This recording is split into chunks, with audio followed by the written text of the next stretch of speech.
এই বক্সে কি আছে? নিশ্চয়ই বড় আম্মুর মতোই স্বর্ণালঙ্কার নিয়ে হাজির হয়েছ। বক্স দুটোর দিকে তীক্ষ্ণ চেকে চেয়ে চাপতে চায় সুখ। রুবাইয়াত হ্যাঁ দাবি করে কিছু বলার আগেই সুখ মুখ গোজ করে ইশারায় নিজস্ব ভাষায় বলো, আমার এসব চাই না। চাই না বললে হবে? আমার একমাত্র মেয়েকে না দিলে আর কাকে দেবো এসব? কাছে এসো, একবার পরিয়ে তো দেখি আমার মেয়েকে পুতুল রানীর মতো লাগে কি না। আজ রাতে নিজের রুমেই শুয়েছে সুখ। দরজা বন্ধ, বেডে কোলবালিশ জড়িয়ে চোখ বুঝে কমফোর্টার টেনে দিল বুক অব্দি। আকম্মার দরজায় টোকা পড়ে। চোখে ঘুম ধরা দিয়েছিল মাত্রই। দরজায় কড়া পড়েছে লাগাতার, অথচ কোনো কণ্ঠস্বর ভেসে আসছে না। সুখ উঠে বসে, অল্পক্ষণ মেরে বসে রয়। এরপর হেঁটে গিয়ে দরজা খুলে দিল। সে ভেবেছিল তুফা অথবা কাজিনদের মাঝে কেউ হবে, কিন্তু সামনের মানুষটিকে দেখেই গলা শুকিয়ে এলো। আপনি এখানে? একাকিত্ব ভীষণ যন্ত্রণা দিচ্ছিল। সঙ্গী খুঁজে পেলাম হঠাৎ একদিন, অতঃপর কারোর সাথে নীরব যুদ্ধ শেষে নিজের জিনিস নিজের কাছে ছিনিয়ে নিলাম। বিয়ে করে বউ বানালাম একটা বোবা ফুলকে, কিন্তু বউটা দূরে দূরে পালিয়ে বেড়ানোর মনোভাবে থাকে সব সময়। দিস ইজ নট ফেয়ার জানেমান। নিজের বক্তব্য শেষে সুখের পাশ কাটিয়ে ভেতরে এলো পর্ণ। দরজা বন্ধ করলো পুনরায়, এরপর ধপাস করে বেডে শুয়ে পড়ল। সুখ বিমূঢ়। মুহূর্তেই কি হয়ে গেল বুঝে উঠতে খানিক সময় প্রয়োজন পড়ল। এরপর বেডের কিনারে এসে কোমরে হাত রেখে অসন্তুষ্ট নিয়ে তাকিয়ে রইল। আপনি আমার রুমে কেন? যথাযথ জবাব পায় না সে। বর্ণ বেডে কনুই রেখে হাতের মুঠোয় মাথা ঠেকিয়ে চেয়ে আছে এক দৃষ্টে তার কোমরের দিকে, ঠোঁটে ফিরছে হাসি। অপর হাতখানা বাড়িয়ে সুখের ফর্সা মেদহীন উদরে টোকা মেরে বেহায়ার মতো শুধালো, wow, I am totally seduce by you sweetheart. বর্ণর নজর লক্ষ্য করে ভুরু কুঁচকে মাথা নামিয়ে তাকায় সুখ। মুহূর্তেই হতভম্ব চোখে পাকিয়ে আসে। পেট থেকে শাড়ি সরে গিয়েছে। দ্রুত শাড়ি টেনে অনাবৃত অঙ্গটা আবৃত করে। এরপর হাত তুলে আঙুল দেখিয়ে কিছু বলতে নিলেই বর্ণ হাতটা ধরে ফেলল পূর্বাভাস ছাড়াই। এক ঝটকায় তাকে পাশের বালিশে শুয়ে কমফোর্টারে ঢেকে দিল। বলল পরপরই, সামান্য যদি নড়াচড়া করেছিস, আমার এই শরীর আর এখানে থাকবে না, তোর উপর উঠে যাবে। এখন ভাব, সামলাতে প্রস্তুত থাকলে নড়তে পারিস, চড়তে পারিস, যা খুশি করতে পারিস। As you wish.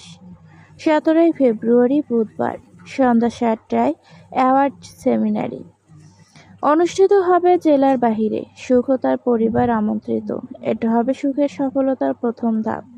বিয়ের ডেট ফিক্স হওয়ার আগেই দিনই এক্সিবিশন দিয়েছিল। প্রথমবার হিসেবে পেন্টিং খুব চড়া মূল্য বিক্রি হয়েছে। রয়্যালিটিও পেয়ে গেছে ইতিমধ্যে।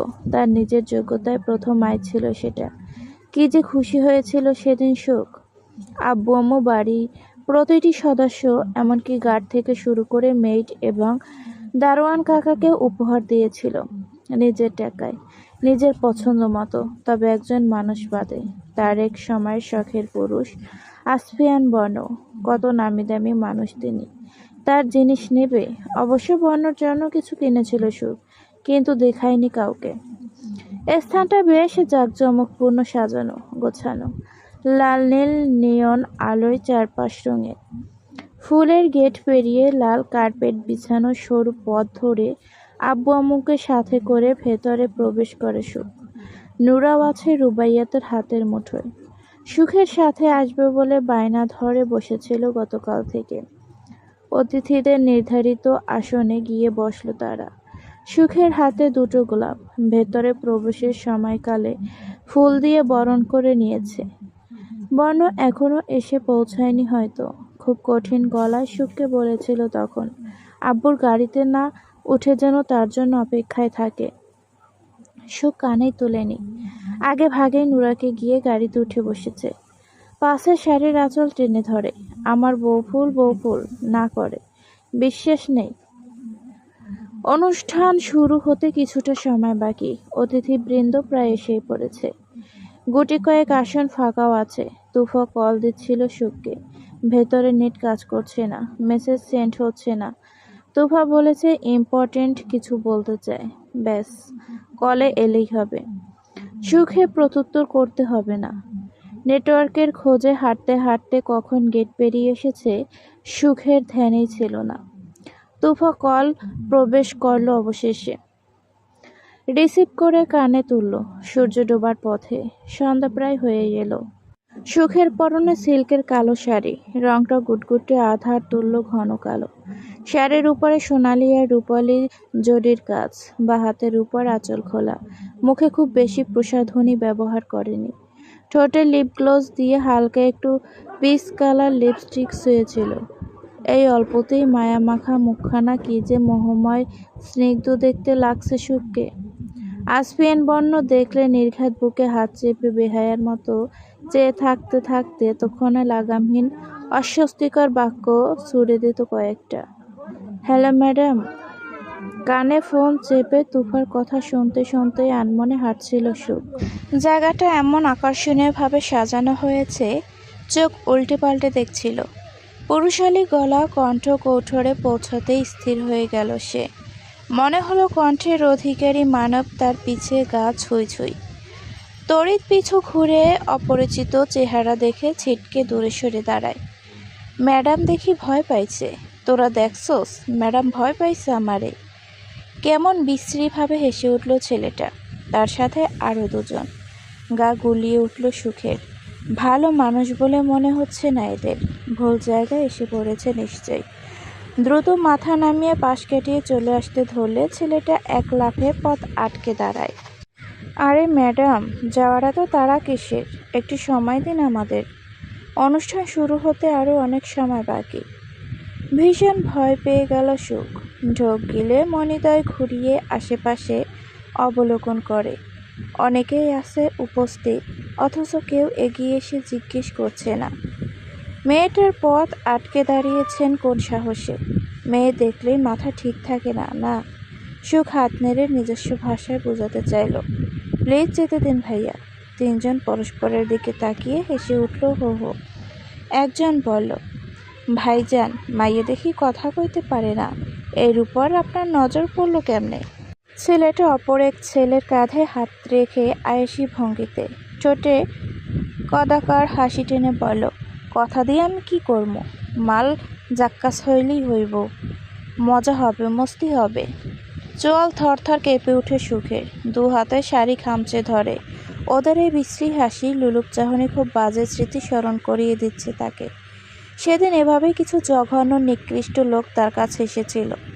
শ্বাসকষ্ট উঠে যায় সুখের। মেডিকেলের পরিভাষায় প্যানিক অ্যাটাক। মৃদু গঙিয়ে মুখ চেপে ধীরে ধীরে পিছিয়ে যেতে ধরে। পাখি পালাচ্ছ কেন? বিশেষ কোনো ক্ষতি করব না, শুধু একটু গল্পই তো করতে চাইছি।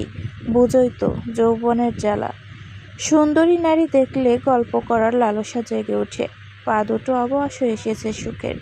ছেলেটা এগিয়ে এসে গায়ে হাত দিতে গেলে আতঙ্কে থরথরে কাঁপে প্রায় অনেকক্ষণ ঘৃণ স্পর্শের ছোঁয়া না পেয়ে ভয়ার্ত চোখ দুটি আস্তে আস্তে মেলল। অবাক হয় ভীষণ। পেছন থেকে একটা হাত এসে ছেলেটার হাত মুচড়ে রেখেছে। অনুভূত হয় পেছনে কেউ আছে, কারো বুকের সাথে পিঠ ঠেকেছে তার।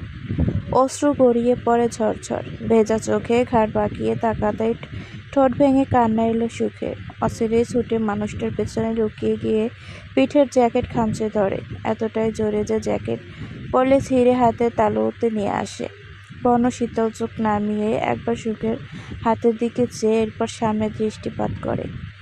শালা, এত মানুষের কেউ এগিয়ে এলো না। তুই কোন বিদ্রোহী রে? হাত ছাড় আমার। হার না মানা কণ্ঠ হলেও স্বর ব্যথা দূর। হাতটা বুঝি ভেঙেই গেল, এমন বলিও কারো শরীর হয় নাকি আবার? বর্ণ মেনে নিল এক কথাতে, যুক্তি তর্ক ছাড়াই উচ্ছিষ্ট আবর্জনা নিক্ষেপ করার মতো হাতটা ছুঁড়ে দিল। কাঁধ দুলিয়ে বলল, দিলাম ছেড়ে। তারপর তিনজন একে অপরের গা ঘেঁষে জড়ো হলো তারা। চোখে চরম ক্ষোভ, হয় না উঠতি বয়সের তেজ। বর্ণ যার হাত মুচড়ে ধরেছিল সে নিজের হাত মালিশ করতে করতে দম নিয়ে বলল, এটা আমাদের এলাকা, আমার এরিয়ায় এসে আমার সাথে পাঙ্গা? মেয়েটাকে দে দিকে। ভেবেছিলাম হালকা পাতলা টাচ করে ছেড়ে দেব, কিন্তু একে নিয়ে আজ খেলা হবে। সুখ আরও গুটিয়ে নিল নিজেকে। কি বিশ্রী মুখের ভাষা, অসম্ভব কাঁপছে শরীর। বর্ণকে আঁকড়ে ধরে দুহাতে। এই কঠিন মুহূর্তে এটিই যেন আশ্রয়স্থল। ফুল সামনে আয়। আরও দৃঢ় হয় হাতের বাঁধন। বর্ণর গম্ভীর কণ্ঠের আদেশ তোয়াক্কা না করে আতঙ্কিত ঘন ঘন দুদিক মাথা জাগায়। সে যাবে না। বর্ণ জোরপূর্বক পিছু থেকে ছাড়িয়ে পাশে এনে দাঁড় করায়। অত্যন্ত শীতল গলায় বলে, ছোঁয়া নয়। যদি বলি ওর দিকে সে আর চোখে তাকানোর অপরাধ ভয়ঙ্কর শাস্তি ভোগ করতে হবে। বিশ্বাস হয়? ভীতু জাগবে মনে। বিনিময়ে ভীতু সমস্ত হওয়ার সকল ছেলেটা হাত ঝাড়া দিয়ে তাচ্ছিল্য হেসে বলে, ও হিরো, নিজে এসেছিস মুখ ডেকে ডাকাত বেশে, আবার ভয়ঙ্কর শাস্তির কথাও বলিস। এক অপরের দিকে যে হাততালি দিয়ে হাসতে হাসতে। শুনেছিস তোরা? ভয়ঙ্কর শাস্তি ভোগ করতে হবে আমাদের, ভীষণ ভয়ঙ্কর। হে প্রভু, প্লিজ রক্ষা করে এই যাত্রায়। তোমার পাপী বান্দারা ভয় পেয়ে গেছে। তখনও ক্ষিপ্র হয়নি বর্ণ। মুখের ভেতরে দাঁতের নিচে দাঁত নিষ্ঠুরভাবে পিস হলেও ঠোঁটের কোণে বাঁকা হাসি। হাত দুটো নিষ্পিস করছে। প্রথমে ছেলেটা হেলে দুলে এগিয়ে এলো 2 কদম। বর্ণর মুখোমুখি দাঁড়িয়ে হেয়ালি সুরে বলল, ওকে শুধু ছুঁবো না, আরও অনেক কিছু করব। কোনো বাপের বেটা কি করবে? তো তোর চোখের সামনে ছুঁবো। কি করবি তুই? ইউ রাস্কেল, আগে হাত বাড়িয়ে ছো ওকে। বাঘের মতো অধৈর্য হুঙ্কার ছেড়ে উঠল বর্ণ। চোখের রং অরুণাভ। সুখ ছোঁয়াতে যেন ছেলেগুলোর চেয়ে তারা খুবই হুঙ্কারে কেঁপে ওঠে সামনের ছেলেটা। তবু দমে গেল না। এই ইউনিয়নের চেয়ারম্যানের ভাগিনা সে। দাপট নিয়ে পা ফেলে হামেশ। বর্ণর দিকে কঠোর চোখে তাকিয়ে সুখের দিকে হাত বাড়ায়। আতকে উঠে দুহাত মুখ চেপে সুখ 1 কদম পিছু হেঁটে গেল। তাকে ছোঁয়ার জন্য নয়। বর্ণ মুষ্টিবদ্ধ হাত উঠে গেল ছেলেটার চোখ বরাবর। এক ঘুষিতেই এতটা আঘাতপ্রাপ্ত হয়েছে যে চোখ গলে রক্ত বেরিয়ে এসেছে। প্রতিক্রিয়া দেখানোর আগে মাটিতে ছিটকে পড়া ছেলেটা কলার চেপে তুলে ফের ঘুষি বসানো সেই চোখে। এরপর আরও একটা। বাকি যে 2টো ছেঁড়া ছিল তার বর্ণর উপর ঝাঁপিয়ে পড়তে এগুলোর আগে কালো মুখশ্রী 2জন পালোয়ান তুল্য মানবের আয়ত্তে বন্দী হয়ে গেল। ছেলেটার নাম সজীব। 2জনের মাঝে একজন ভয়ার্ত গলায় বলল, কে তোরা? ছাড় আমাদের। এই সজীব। সজীব জবাব আসে না। জ্ঞান হারিয়ে ছেলেটা ঢলে পড়ার উপক্রম। এতক্ষণে ছটফটে মেজাজের ছেলেটা এক লহমায় দুর্বল ক্ষীণ শক্তিতে ডলে পড়েছিল ডিয়ে। নিজেকে বাঁচানোর শক্তিটুকু কুলাতে পেরে উঠছে না। বর্ণ থেমে নেই। চোখের রং যেন গাঢ় হচ্ছে। হাতের ছাপ তত গভীর। টুটি চেপে ধরে সামনে গুটিতে লাগলো। উদ্দেশ্যে সজীব 2টো হাত কোনোরকম বর্ণর হাতের উপর রাখল। জিভ বেরিয়ে এসেছে। চোখ থেকে নির্ঘাত রক্তে ভেসে গেছে মুখের এক পাশ। কি ভয়ানক দেখতে। হিসিয়ে বলল বর্ণ, যেটা আমার সেটা শুধু আমার। এর দিকে চোখ তুলে তাকানোর পারমিশন আমি কাউকে দেইনি। আমার পারমিশন ছাড়া আমার কলিজায় হাত বাড়ানোর চেষ্টা। 4জন কালো পোশাকধারী এসে সজীবকে ছাড়িয়ে নেওয়ার উদ্দেশ্যে তাকে ধরল। বর্ণ এমন রক্তিম চোখ তুলে তাকালো যেন চোখের পাপকে জ্বালিয়ে পুড়িয়ে দেবে। তাদের একজন বলল, চিফ, ম্যাম ইজ ফেন্টিং। অচিরে হাত আলগা হয়ে এলো বর্ণর। চোখে নেমে এলো শীতলতা। সজীবকে তাদের হাতে ছেড়ে দিয়ে উল্টো ঘুরে সুখের কাছে ছুটে এলো। ফুল, কাম ডান। বড্ড অস্থির তার স্বর। হা করে জোরে জোরে নিঃশ্বাস ছাড়ছে সুখ। কাঁপুনি অস্বাভাবিক এখনো। চোখ ডুলুমুলু। চোখের সামনে ভুবন যেন ঘুরছে। বর্ণ এক ঝটকায় বুকে চেপে ধরে তাকে। চুলে হাত বুলিয়ে দেয়। রিল্যাক্স, জ্ঞান হারাস না ফুল, খবরদার। এরপর ভীষণ কোমল গলায় বলল, চোখ বোঝ। ফুল বাধ্য মেয়েটির মতো আলগোছে চোখ বুঝে। বর্ণ এবার বলল মিহি সুরে, বুকে কান পাত আর আওয়াজটা অনুভব কর। সুখ কান পাতে বুকে। স্পন্দনের সুমধুর শব্দ কণ্ঠ কৌঠরে গিয়ে বিচ্ছে ধ্রিম ধ্রিম। শব্দগুলো খুব টানছে সুখকে। বুকে এমনভাবে মুখ ঘষে যেন বুক চিরে ঘুরে হৃৎপিণ্ডের ভেতরে গিয়ে আওয়াজগুলো শুনে আসে। বর্ণ হাসে। 2 হাতে আগলে রাখে ফুলকে। হঠাৎ চল শক্ত করে চতুর্দিকে চোখ বুলালো। 10-এর অধিক মানুষ উপস্থিত ছিল এখানে। তাদের সামনে ফুলকে কুলুষিত করার চেষ্টা করেছে কিছু আবর্জনা। আর বাকিরা তাকিয়ে তাকিয়ে দেখছে। এদেরও কি শাস্তি পাওয়া নয়? অবশ্যই। অচিরেই নিজেদের পাওনা পেয়ে যাবে সকলেই। কেউ ছাড় পাবে না, কেউ না। স্বাভাবিক হয়ে এসেছে সুখ। আম্মুর হাত চেপে বসে রইল। হৃদস্পন্দনের গতি অস্থির। বর্ণ এসে দিয়ে গিয়ে কোথাও একটা বেরিয়েছে। কঠোর গলায় বলেছে, দ্বিতীয়বার যেন ফুরকে পাশ ছাড়া না করে। মেয়ের অস্থিরতা অনুভব করে রুবাইয়া বার কয়েক জিজ্ঞেস করেছে। সুখ দুদিক মাথা নেড়ে কিছু নয় উত্তর করেছে প্রতিবার। চোখের তারায় ভাসছে মাহিরের সেই পীড়াদায়ক দৃশ্যপট। ঘৃণায় মন কুঁকড়ে আসে। এমন নিকৃষ্ট মানুষগুলো পৃথিবীতে এত দাপটের সাথে শ্বাস নেয় কী করে? গলা শুকিয়ে এলো সুখের। বর্ণর প্রথম ঘুষিতেই চোখের কোটর ফেটে রক্ত ছুটে এসেছিল গলগলিয়ে। ব্লিন্ড যে হবে এতে কোনো সন্দেহ নাই। হসপিটাল, এরপর পুলিশ কেস করলে বর্ণকে ধরে নিয়ে যাবে না জেলে। ছেলেটার পরবর্তী অবস্থা তো একেবারে নাজুক হয়ে গিয়েছে। সঠিক সময় চিকিৎসা না পেয়ে যা তা ঘটে যাবে। আর ওই মুখোশের আড়ালের লোকগুলো ছেলেটাকে নিয়ে কোথায় গেল? পরবর্তীতে সুখের মস্তিষ্কের অগোছালো চিন্তাগুলো নিমেষেই ফারার হয়ে গেল আরেকটি দৃশ্য মনে পড়তেই। সে তখন বর্ণর বুকে বাহুডোরে আবদ্ধ ছিল, হৃদযন্ত্রের নিকটে, খুব নিকটে। মুখটা ফ্যাকাশে হয়ে আসে অচিরেই। এখন নিশ্চয়ই ওটা নিয়ে মজা লুটতে আসছে অসভ্য মানুষটা। প্রায় 2 শতাধিক চিত্রশিল্পীর টপ 10-এ নিজের নাম শুনে সুখ স্তব্ধ, অবাক, বিস্ময়, আশ্চর্যের প্রতিক্রিয়া হারিয়েছে। ঠিক বিশ্বাস হচ্ছে না এত অল্প সময় সম্ভব। এত সম্মান পাওয়ার আদৌ যোগ্য সে। বর্ণ দূর আধার নীল থেকে দেখেছিল তার অবাক উচ্ছ্বাস। ঠোঁট এলিয়ে হাসল সে। উপস্থাপকের হিমশিম অবস্থা। ভদ্রলোক গত 3 দিন আগে স্পষ্ট দেখেছিল লিস্টে ফারিস্তা সুভাষ সুখ নামটা 8 নম্বরে ছিল, কিন্তু এখন 1 নম্বরে। পাল্টে দিল কেউ, নাকি তার দেখায় ভুল ছিল? নিজের উপর নিজেই সন্দিহান ছিলেন। প্রথমেই তার নাম শুনে আরেক দফা চমকালো সুখ। অস্থিরতায় সর্বাঙ্গ কাঁপে। অদ্ভুত অনুভূতি হচ্ছিল। স্টেজে প্রধান অতিথির হাত থেকে অ্যাওয়ার্ড নিল। মুহূর্তে করতালিতে মুখরিত হয়ে ওঠে দর্শকের। উপস্থাপক লেকচার স্টার্ট করে সাহায্যে বলে, মিসেস ফারিস্তা সুবহান সুখ, আপনার এই সফলতার গল্পটা শুনতে চাই আমরা। এতদূর পথ চলার অনুপ্রেরণা কে ছিল? আপনার মনোবল শক্তিশালী করার ক্রেডিট কাকে দেবেন? কপাল কুঞ্চিত হলো সুখের। মিস থেকে মিসেস হলো কখন? ফর্মে তো আনম্যারিড ছিল।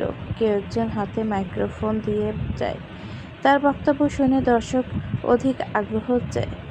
অস্বস্তিতে জড়সড় হয়ে দাঁড়ায় সুখ। কথা বলতে কিভাবে?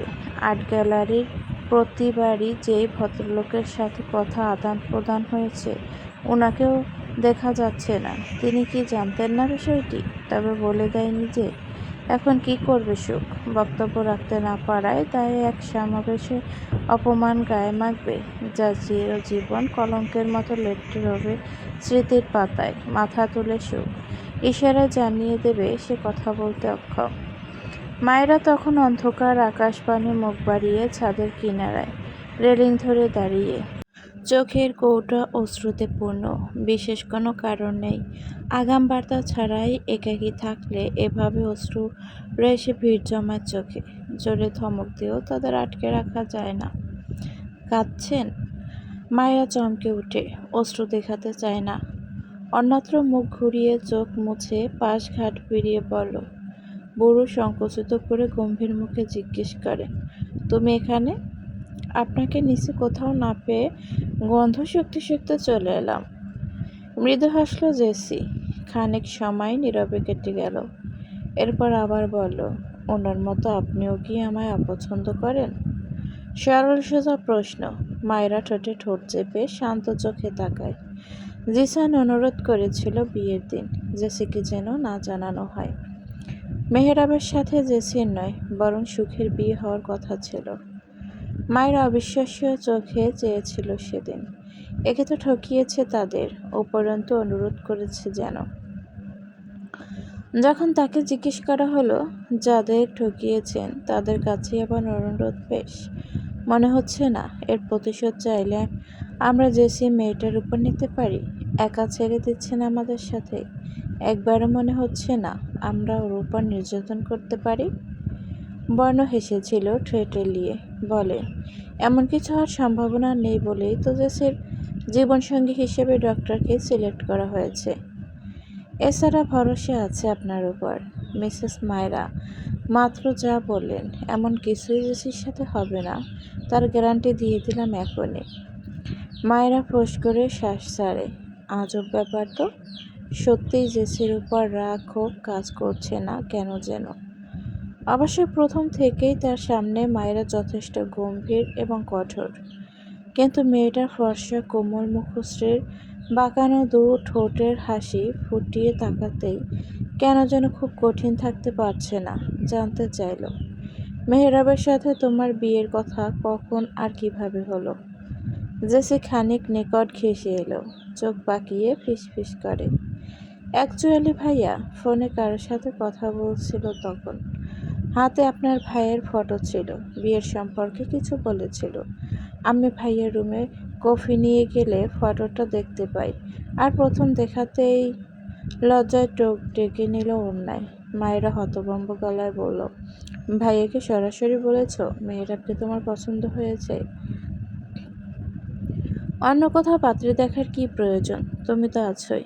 এমন কিছু? উপন্যাস মাথা জাকায় জেসি। মায়েরার কপালে ভাঁজ।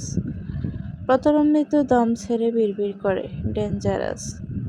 এরপর স্বভাবতই গম্ভীর গলায় বলো, তোমার ভাইও মেনে নিল? ধমকায়নি? নিষেধ শাসন কিচ্ছু করেনি? হঠাৎ জেসির মুখভঙ্গি পাল্টে এলো।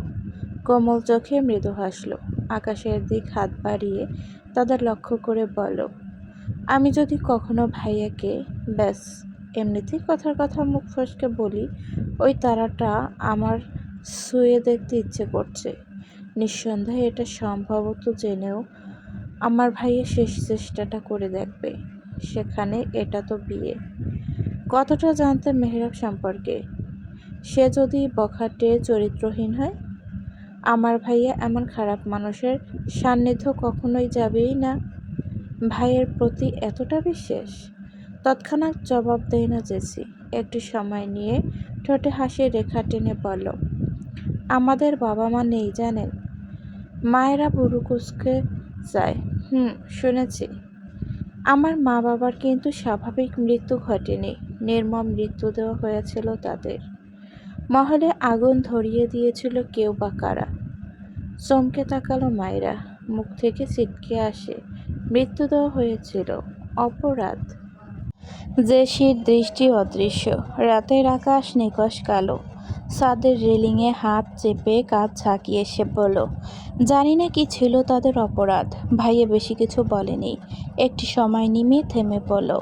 ওটা গ্রামের বাড়ি, দাদুর আমলের জমিদার মহল ছিল নাকি। আমার বয়স তখন 5 মাস। একদিন রাতে সবাই গভীর ঘুমে। রাতের আধারে চারপাশ থেকে হঠাৎ দাউ দাউ করে জ্বলে উঠল আগুন।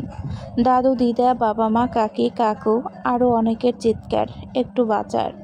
বাড়ির প্রতিটি দরজা জানালা বাইরে থেকে বন্ধ করে দেওয়া হয়, যাতে ভেতরের কেউ চাইলেও বাহিরে বের হতে না পারে। মায়ের শাড়িতে নাকি আগুন ধরে গিয়েছিল প্রায়। ধোঁয়ায় শ্বাসকষ্ট। হাতে গায়ে জ্বলন্ত আগুনের ফোসকা নিয়ে বাড়ির পেছনের একটা কাচের ছোট্ট জানালা ভেঙে ভাইয়াকে বের করে দিয়ে তার হাতে আমায় তুলে দিয়েছিল। বলেছিল, পালা খোকা, এই গ্রাম থেকে বহু দূরে। বোনকে দেখে রাখিস, খুব আদরে জড়িয়ে রাখিস বুকে। চোখের কৌটোর ভরে এলো জেসির, কণ্ঠ ধরে আসে, টুপটাপ অশ্রু গড়িয়ে পড়ে। মায়েরা স্তব্ধ, কৌতূহল জাগে। তারপর? তারপর কি হলো? মায়ের আদেশ মতো ভাইয়া শহরে চলে এলো, প্রাণপণে ছুটে দৌড়ে। ভাইয়ার তখন 15 কি 16 বছরের। পরিবার, আত্মীয় স্বজন কেউ নেই পাশে। পেটে ক্ষুধা, দুর্বল শরীর নিয়ে রাস্তায় রাস্তায় ঘুরে বেড়ায় 3 দিনের বেশি। একটু জিরিয়ে নেয় জেসি, এরপর আবার বলে, পৃথিবীর মানুষগুলো বড্ড নিষ্ঠুর। হাত পেতেও দুমুঠো খাবার পায়নি ভাইয়া। খিদের জ্বালায় আমি বেশি কাঁদছিলাম দেখে মুখের কাপড় গুঁজে দিয়েছিল, যেন শব্দ বেশি না আসে। পানি খেয়েই কেটে গেল আরও 2 দিন। এরপর ভুবনে রাত নেমে এলো রীতিমতো।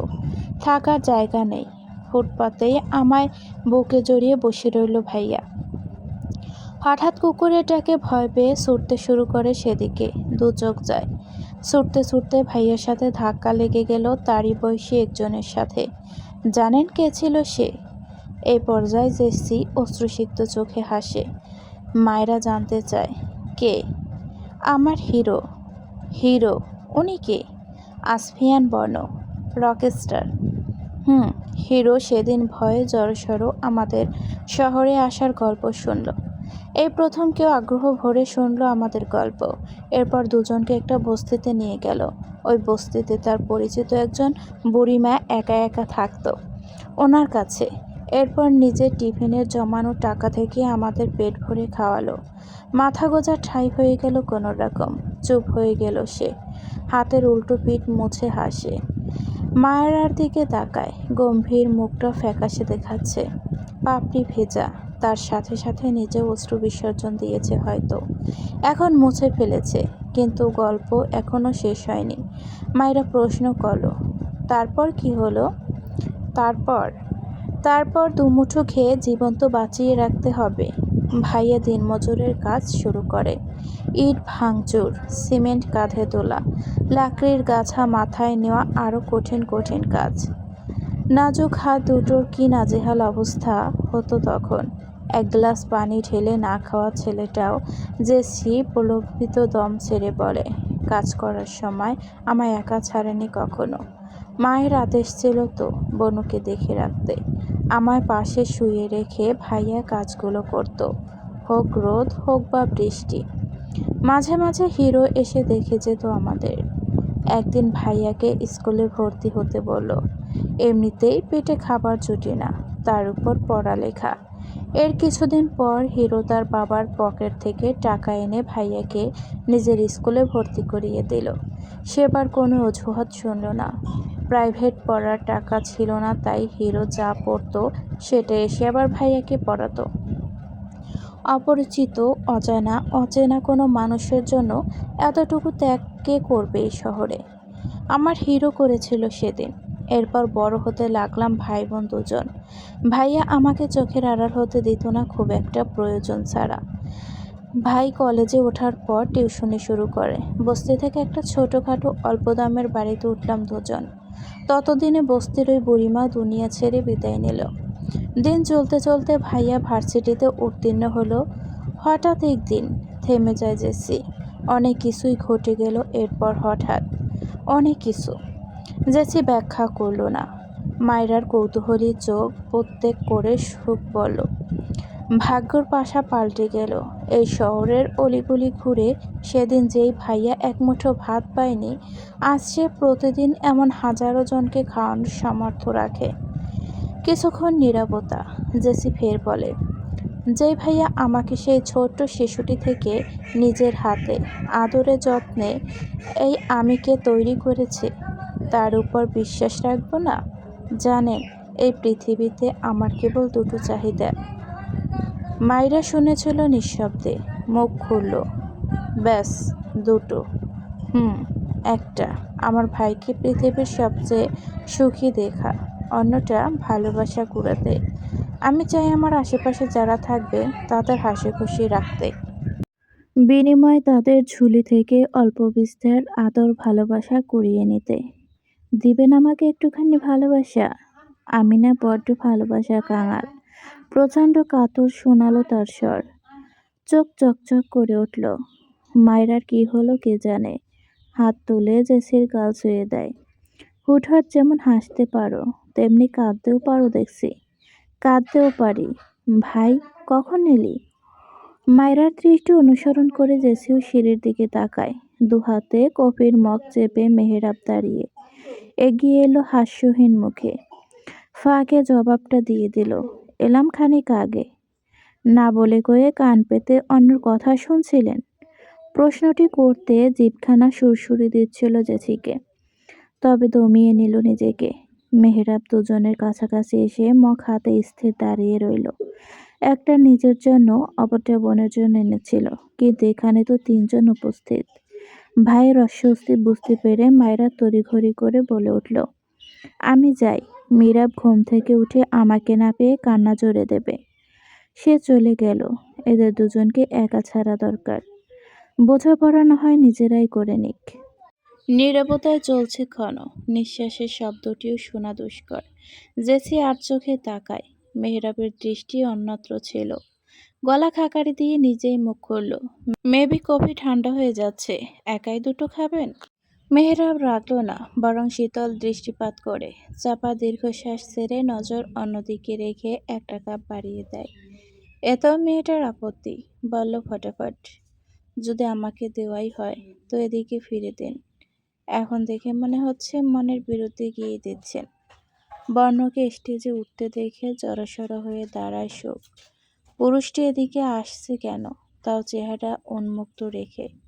দর্শকের মাঝে হৈ হৈ লেগে গেল রকস্টার আসফিয়ান বর্ণকে আকস্মাৎ উপস্থিত দেখে। এটা স্বপ্ন অথবা ঘোর নয় তো। অতিথিদের সাথে চোখের ইশারায় কুশল বিনিময় করে হাতে মাইক্রোফোন নিয়ে সুখের পাশে এসে থামল বর্ণ। উৎসুক জনতার উদ্দেশ্যে বলল, ঠোঁটে বরাবরের মতো প্রাণবন্ত হাসির রেখা টেনে, guys, there is nothing to panic about. সুখের হাত মুঠোয় পুরে, she is my silent queen, now I will be her voice. Does anyone have any objection? স্বয়ং আসফিয়ান বর্ণ কারো কণ্ঠ হবে, এতে কারো কোনো আপত্তি থাকতে পারে? প্রশ্নই ওঠে না। অডিয়েন্স একযোগে জবাব করে, নো নো, কোনো আপত্তি নেই। সুখকে নিজের নিকটে টেনে আনে বর্ণ, চোখে চোখ রাখে, দৃঢ় গলায় জানায়, সুইট হার্ট, বলো কি বলতে চাস? সুখ তখন স্তব্ধ। দর্শকের করতালি হৈ হইতে ঘোর কাটল। বর্ণ চাতক পাখির মতো তার ঠোঁটের দিকে চেয়ে ঢোক গিলে। এরপর চোখে চোখ রেখে ভুরু নাচায়, অর্থাৎ যা বলতে চায় তা নিশ্চিন্তে বলার ভরসা দিচ্ছে মানুষটি। আমার আব্বু আমার প্রথম অনুপ্রেরণা, প্রাণকেন্দ্র। আমি বলতে পারি না, এই নিয়ে অগোচরে অথবা মুখোমুখি দাঁড়িয়েও কতজন কত কি বলে দেয় অবলীলায়। এসবের মোকাবেলা করে যতবার আমি ভেঙে পড়েছি, ঠিক ততবারই কাঁধে ভরসার হাত রেখেছে আমার আব্বু। মাথায় হাত বুলিয়ে এই দুর্বলতাকে পিষ্ট করে সামনে এগিয়ে যেতে সাহস জুগিয়েছে। কপালে চুমো এঁকে যারা আমাকে ভালোবাসে তাদের জন্য বাঁচতে শেখার অনুপ্রেরণা দৃঢ় করেছে আমার আব্বু। আমার জীবনের সবচেয়ে গুরুত্বপূর্ণ দুজন মানুষ। সুখ ঠোঁটে বলছে, আর শব্দগুলো কণ্ঠ পুরে উচ্চারণ হচ্ছে বর্ণর। রুবাইয়াতের চোখে অশ্রু, ঠোঁটে হাসি। তামিম শিকদারের হাতে হাত রাখলেন প্রফুল্ল চিত্তে। চারপাশে গুঞ্জন উঠে বর্ণর কণ্ঠ থেকে পরবর্তীতে ছিটকে আসা বাক্য কর্ণকৌঠর হতেই, আমার প্রাণের চেয়েও বেশি যেজন আমার স্বামী আসফিয়ান বর্ণ, আমার প্রিয়দের শীর্ষে যার অবস্থান, আমার শখের পুরুষ। দর্শকের সাথে সাথে সুখ নিজেও স্তম্ভিত। ঠোঁটে হাত রাখে আনমনেই, সে তো সব কিছুই বলেনি। লোকটা নিজের নামে সাফাই গেয়েই চলছে। ধোঁকাবাজ, মিথ্যবাদী। হাত বাড়িয়ে মুখটা চেপে ধরতে গিয়েও অবস্থানের কথা ভেবে দমে গেল। সুখ সত্যি এসব বলছে নাকি গো? তামিম সাহেব গলা খাকারি দিয়ে কপালে হাত ঘষে গম্ভীর গলায় বললেন, কি জানি। পাশে পাজিটাকে দেখছো না? পেন্টিং নিয়ে 1 বছর আগে থেকেই কাজ শুরু হয়েছিল সুখের, আব্বুর সাথে মিলে গোপনে। হঠাৎ একদিন হুটহাট সকলের সারপ্রাইজ দিয়ে তাক লাগিয়ে দিতে চেয়েছিল সে। আস্থা পূর্ণ হলো। এসব সহ আরও অনেক কিছুই সুখের হয়ে মঞ্চে বলেছে বর্ণ, অনেক ধৈর্য সহকারে। যাওয়ার সময় সুখকে বর্ণর গাড়িতে চড়তে হলো। লোকটাই বাধ্য করেছে। মনের কথাগুলো সবার সামনে কথার মাধ্যমে উপস্থাপন করার জন্য একটা ধন্যবাদ গলা অবধি এসেছিল। কিন্তু মাঝখানে নিজের নামে নিজে নিজেই যে সাফাই দিল, তাই কোনো ধন্যবাদ পাওয়া নেই আসফিয়ান বর্ণর। দু চোখ খিচে রেলিংয়ে শক্ত করে ধরল সুখ। কানের কাছে এখনো বাজছে বর্ণর কথাগুলো। আমি তোর শব্দ হব, ব্যাস তুই আমার কণ্ঠস্বর হয়ে যা। সুইট হার্ট, কথা দিচ্ছি দ্বিতীয়বার কখনো দুঃখ দেব না। অন্য কাউকে আঘাত করার দুঃসাহস দেখাতে দেব না। এই দেখ, কান ধরেছি, প্রথম আর শেষবারের মতো মাফ করে দে ফুল। আমি ভালোবাসতে শিখে গেছি। ঘামছে সুখ, থরথর করে। বারংবার কথাগুলো কানের গোড়ায় কেউ যেন চিৎকার করে বলে চলেছে। অতিষ্ঠ করে তুলছে তাকে। চোখ চিকচিক করে ওঠে। দুহাতে কান চেপে ধরে সুখ চোখ খিঁচল পুনর্বার। অসহ্যকর এক যন্ত্রণা বয়ে যাচ্ছে হৃদয়ে। তখনই পিছু থেকে ডাক ছুটে আসে।